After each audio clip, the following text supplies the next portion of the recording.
Tom Vasel here. Welcome to the third day and final day of PAX East 2017. Just realized on my way here that there was a time change last night. So I was like, wow, I really feel like I didn't sleep as much. That's true. But also, it's 9 degrees outside, and a blizzard's on the way, but I'll be out of here for the blizzard on my way to Gamma. So, not sure what we're going to go on today. I'm going to be trying virtual reality soon. There's a chance to get in on that. And I might join a mega game as a guest later on. But I don't really have any kind of other plans for today. As you can see, at this time, the hall is still pretty much empty. And of course, if you look, how you like that behind me there? You can see the crowd already lining up. It's interesting because there's people line up for different sorts of events here, and there's an event to meet the YouTube streamers, the video game streamers, that already is full at 8 o'clock in the morning. So if we ever feel kind of big for our britches on the board game streaming thing, we can know for sure that video streamers are like 100 times bigger than we are. It's just an interesting thing. All right, well, let's keep moving.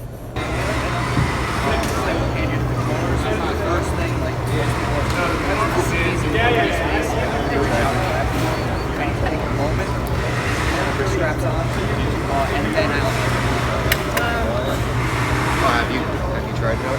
I haven't tried it out. Oh, you want some? Do I want to?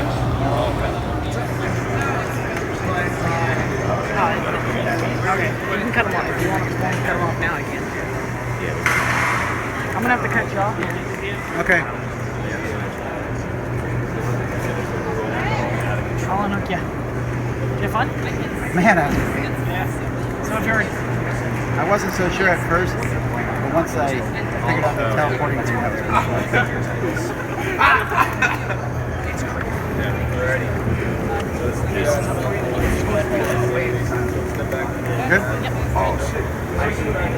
Wow, that's great. Really like that. Okay, so that was actually really interesting. I'm not a huge fan of like shooting games, although I like them. I mean, I played Wolfenstein back in the day, and that was really entertaining. It wasn't as intuitive as I thought it might be, but I think I would have got it after a while. Just to, you really feel like you're there and robots are attacking you. I'm not going to be going out and buying an Oculus Rift anytime soon, but I would play one. That was highly entertaining, and I was actually disappointed when my time was up. So, okay, I can knock VR off my bucket list. So it's still a little bit before the convention opens. We're about 45 minutes away from launch on Sunday. This is a computers gaming section here in the back corner. Still pretty quiet, although you can hear the dull roar of the crowd over in the corner. But just kind of really neat to see all these, look at all these computer screens in one spot. That's just kind of super impressive to me. But all right, well, let's keep going. We'll see a few more things before the crowds hit us. Okay, so now we're in the very front of the hall. This is where you come in. There's where the, big crowd of people will come in, besides that back line. And you can see here, this is the kind of studio that we'll get someday, maybe. Maybe not that nice. The Twitch studio. And then here's PlayStation. And so this is kind of the main hall where people are going to come down. Behind me over there is Bethesda, showing off their Morrowind Online. And over here is Newegg. Over there is Rooster Teeth. So this is just kind of coming in. It's pretty impressive. Some of the video stuff here puts our stuff to shame, really. I mean, just how nice their booths are and everything. The video game business is sometimes light years ahead of the board game business in that regard. But it's just a very impressive setup all over the place. But it's good to see that, we're here with board games. It's all together. There's a Nintendo Switch. That booth is majorly crowded once this place gets started. Raid, World War II, whatever that is. Probably a lot of you guys know more about this than me. All right, let's keep moving on. All right, folks, we're here with Emil, who has a game here at the Indie Tabletop booth. So what's this game about? So this game is Apocalyptica. It's a board game RPG combination game. So it plays kind of like Dungeons and Dragons, but it's all board and card based. So it's based in post-World War II America in a reality where the Cold War kind of broke down and nuclear warfare occurred. It's following this group of survivors that have to gather as many supplies as possible before entering this bunker for 12 months. The issue is you start with 12 survivors, and by the time you get to the bunker, only 8 can fit inside. So you already start off having to figure out 4 survivors that you're going to leave behind to die and lose all the supplies they gathered. The rest of the game, you're trying to survive, monitoring your health and sanity, and your food and water and electricity, while crazy things happen. Each round you can have things like someone getting hurt, sickness going through the bunker. Later on in the game, it gets harder and harder. You can actually get radiation leaks that'll lock off an entire section of the bunker for the rest of the game. It's 16 plus, so it gets kind of dark. If you end up with not enough oxygen or not enough food, you may have to make some hard choices, like are we gonna have to kill someone in order to survive, in order to keep the amount of oxygen from going down as much. You can offset the drop of supplies by doing things like planting food, like planting plants to get back food and oxygen. There's a generator that you have to recharge every once in a while. There's a radio so you can get contact from the outside world, and it's sort of just people have this chance to role-play their characters in these situations, and it's kind of dealing with the human condition, working together but also trying to survive. How do people get this? So this game is going to be on Kickstarter in the next couple of months. We're hoping within a month or two. We have all of our information, and we're going to be on, we have a website. We also are on Twitter at Nukes Are Coming. You can also find our game company at PST Games on Twitter. We're also on Facebook at Apocalyptica Game and Psychotronic Studios Games. All right, folks, we're back here at Elderwood Academy. I just keep coming back and looking at this stuff. These are cases here that there's spell books, but you can open them up. We got little treasure chests here. Are these for dice? Yeah, dice, anything that you want to put in there. They're really great. See? No hinge, just a nice little gift box here. Is it magnetic or just? No, not magnetic, just latches. And as you can see, it is pretty fragile. You can't turn it over, but just a little. Yeah, I like how those look. Yep. And over here, more of the boxes, so you can get all kinds of different things. Cthulhu, Riverwood. Now, over here, I saw some meeples. These metal meeples. Yeah, those are by our friends at Norse Foundry. They do really great work with metal and gemstones. You can see some of their gemstone dice over here. By the way, folks, this is the inside of one of those books. So you can see it holds dice. I'm not sure what the mirror is for. Maybe you can make sure your hair is right when you're playing it. Oh, I see. That's pretty neat. Yeah, so it's a place for people to take notes. Okay, cool. Yeah. I see. So there's notes written here. Yep. And then here's sets of dice and the things that can hold your dice. You can show them off. And there's the wheel of doom that you can spin. Well, it's not doom. Sometimes it can be. Only if you crit fail on the wheel. So this is Elderwood Academy. Hey folks, we're taking a look at Phoenix Covenant, and here we have Izzy to tell us about it. Hi, so the game is Magic meets Final Fantasy Tactics. It's a game where you get to build your own deck, but then take those cards and play them on a tactical battlefield. What's cool about that is that there's less of a focus on top decking cards, more of a focus on outwitting and outplaying your opponents by using your units, spells, and structures to defeat your opponent. How many players is it? 2 to 4 players. It plays 1v1, 2v2, or free-for-all up to 4 people. We're working on a PvE or co-op expansion and a Clash Pack that'll be out in probably 4 or 5 months. So people can buy this now? Absolutely. It retails for $70, but it's $10 off at conventions, and we have promos and exclusives that you can get at any given time at conventions or on our website. All right, so there's some of the pictures. There's a dial, some of the cards. That is Phoenix Covenant Tactics card game. All right, folks, we are now here at I don't even know what the booth here is called. Tim Fowers Games. Tim Fowers, who's humbly called the company after himself. They're known for Burgle Brothers and for Paperback. This looks like Paperback. Is it Paperback? It's not. This is Hardback, the prequel to Paperback. In this game, you play Page Turner's great-grandmother, Penelope Quill, writing novels in the 19th century. A few things of note that are different. First off, your starting hand. You'll notice there are no wild cards. It's because in Hardback, you can play any card as a wild card. So for example, let's say this is my hand here, I want to spell stale, S-T-A-L-E, L, and then I can flip this over to the E. Another thing to note, in Hardback, rather than buying cards that give you victory, you are playing cards that score you victory. So, for example, this, here, if you play that, you're gonna get 1 victory point. So we're keeping track of score? Right, there's a score tracker here, keep track of score. So, the quick way to explain it is, if Paperback was Dominion meets Scrabble, this is more like Ascension or Star Realms meets Scrabble, where you're playing victory cards. Similar to that also, you have 4 different genres of novels represented on the cards. You have adventure, mystery, romance, and horror. When you play those, you're going to get synergies. So for example, if I play this W, I'm going to get 2 victory points every time I play it, but if I play it with another horror card, I'm going to get an additional 2 victory points. So you're trying to build synergies as you play and purchase your cards. So when are people going to be able to get this? It's going to be on Kickstarter at the beginning of April 3rd. And if people know Paperback, this could be an easy jump into for them? Yeah, it's fairly similar. Different mechanics though. One really cool mechanic is we have a press your luck mechanic, where if you draw your cards, and let's say I have this J, I know in my draw pile I have another romance card. I really want that to come out so I can get that synergy going. I can spend what we call ink, which you can purchase for 1 coin. I can spend it to flip over the top card of my draw pile. Then I have to use that card. So you're pressing your luck because you're making your word harder to spell because you're adding letters that maybe you don't want to add. But you can do that to try and build synergies. All right, so this is Hardback, coming to Kickstarter in April.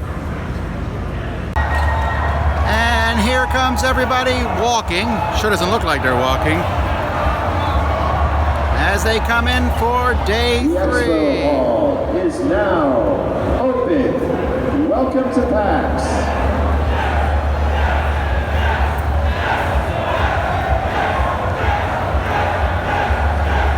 Is Daniel Bryan here? So I guess I got a pretty good spot here because everyone wants to go around and not through this way. I feel safe. So that lets me move this direction, and I'm feeling okay.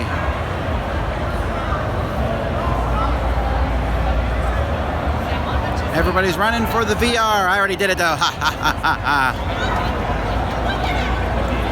All right, we got a bear. Apparently, Geico Insurance is here.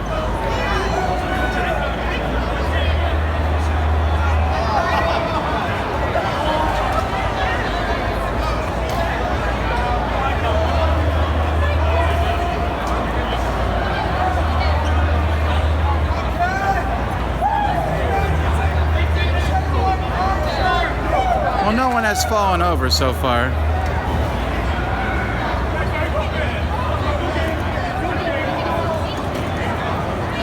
Yeah, okay, we can only watch this so long, right? Let's go see something else. Living on this island for who knows how long. We're playing Dragoon. Started to move out into the island. They're really annoying, and they've woken up your hatred for them and your lust for their gold.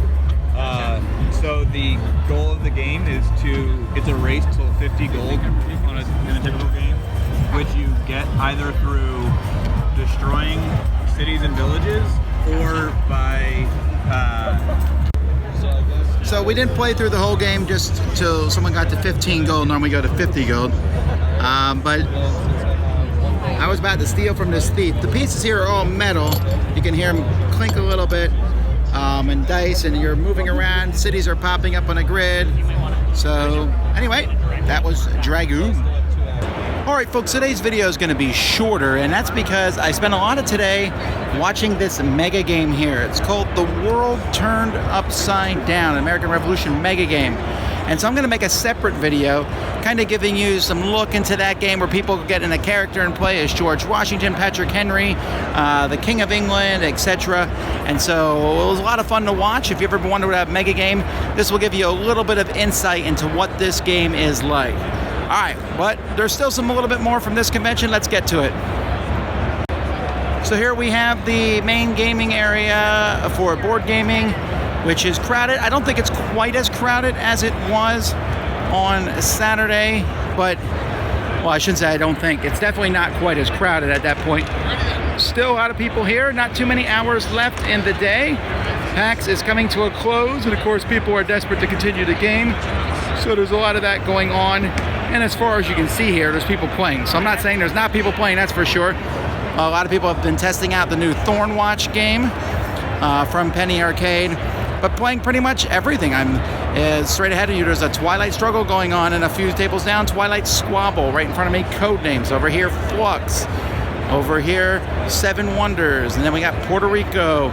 The tournaments are taking place in this area over here. So just a lot of different people playing games all over the place. There's cookies for charity here, so I'm gonna pause and eat some. All right, folks, we're gonna do a walkthrough now. Now, we're not gonna walk through the whole place because, well, I don't think we have time for that, and it's a big, giant convention center. One of the things I like about PAX is basically how square the whole thing is.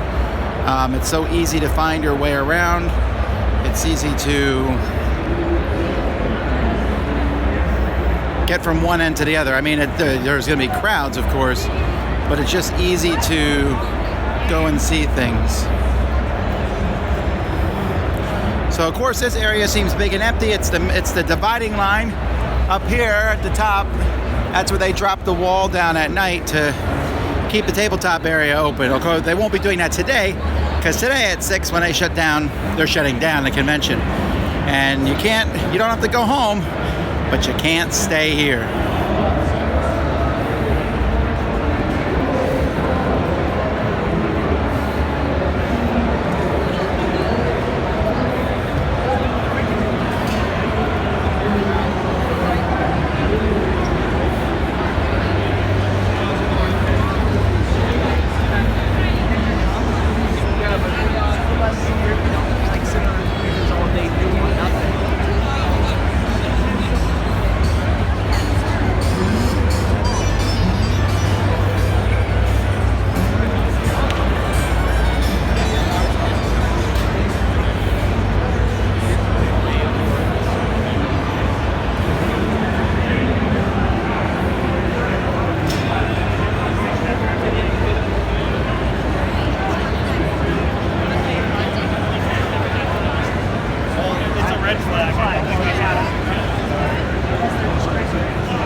start with? You want to start with the first who has the first person? You want to start with today's first place? You want to start with Hanzo? You want to start with Hanzo? Who wants to start with inorganic? All right. All right. You know, let's know. We need noise. Make some noise. Who wants Hanzo? Who wants that? Come on. Who wants the original? Who wants the original inorganic?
Well, there you go, folks. That's kind of a 10-minute walkthrough. Obviously, I didn't walk through everything. A ton I missed. I kind of just walked randomly.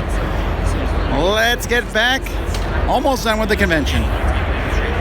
Hey, everybody, and that is the end of PAX for me. It was a lot of fun being here. I had a lot of time seeing a lot of great stuff. Even played a couple video games. Had a great time. If I saw you and you came by, I appreciate it. It was fun to say hi to you. Thanks so much. Well, I'll see you guys next time. We're heading to the Gamma Trade Show now. So Tuesday, Wednesday, Thursday, watch our live coverage from there. Until next time, I'm Tom Vasel. Thanks for watching The Dice Tower.